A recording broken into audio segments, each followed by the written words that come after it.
Hi, my name's Ali Smith and you're listening to the British Council Conference 2014 podcast series. I'm here with Louise Desmier, who is one of our speakers at this year's conference. Hi Louise. Hi Ali. Would you like to introduce yourself? Yeah, so my name is Louise and I'm the senior teacher for the primary department and off-site schools at British Council Madrid Young Learners.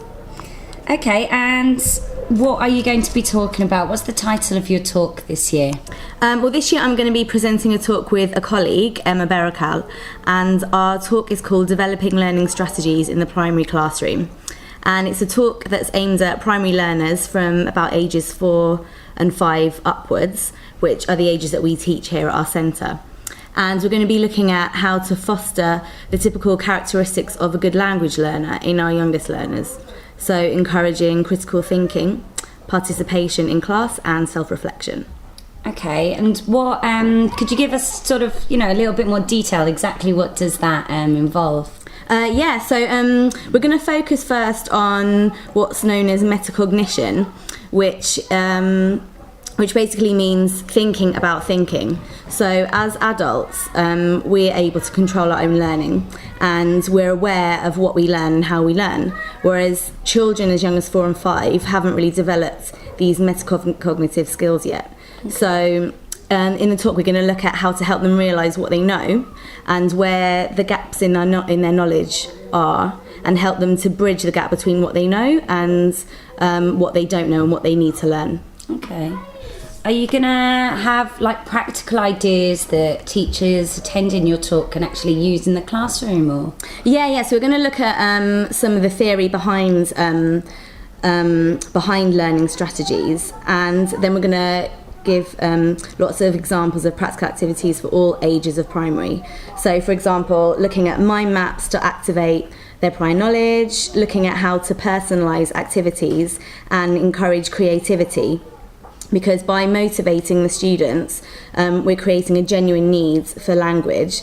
We'll also look at other techniques such as dictogloss and storytelling and how these can help them develop learning strategies when learning a language. Okay, could you give us maybe a specific example of an activity and how you might personalise it? So for example, children that have been learning food vocabulary or places in town, for example, we'll show you an example of an activity where they create their own market stall and they're allowed to sell anything they want in that market.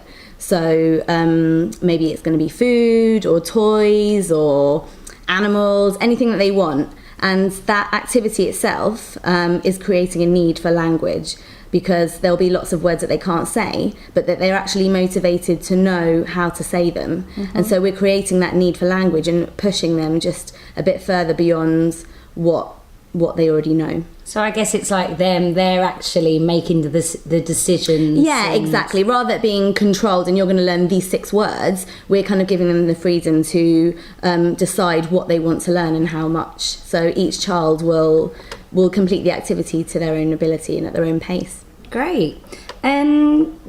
Is your talk going to touch on anything else? We'll also look at other thinking type activities which will encourage children to develop their metacognition. So, for example, thinking about planning a task before they actually do it and thinking, how do I work this out? And then reflecting on the task after they've completed it and thinking, what did I do well and what do I need to improve? So these are all techniques that as adults we do naturally, whereas children don't really have the ability to do that unless they're explicitly shown how to do it. Okay. We'll also look at how to help children become more self-aware, so help them to understand how they learn best and what their learning style is and what style suits them the best to help them to control their learning better. And we'll look at ways to do this in class through self-reflection and peer assessment as well, and encouraging them to work more with each other. Wow, sounds like there's lots in there. It'll be a very interesting talk. Well, thanks very much, Louise. Thank you. And look forward to your talk at the conference. And just a reminder that the conference this year, the British Council Conference Madrid, is on Saturday the 27th of September at the British Council School in Somersaguas. Thank you very much. Bye.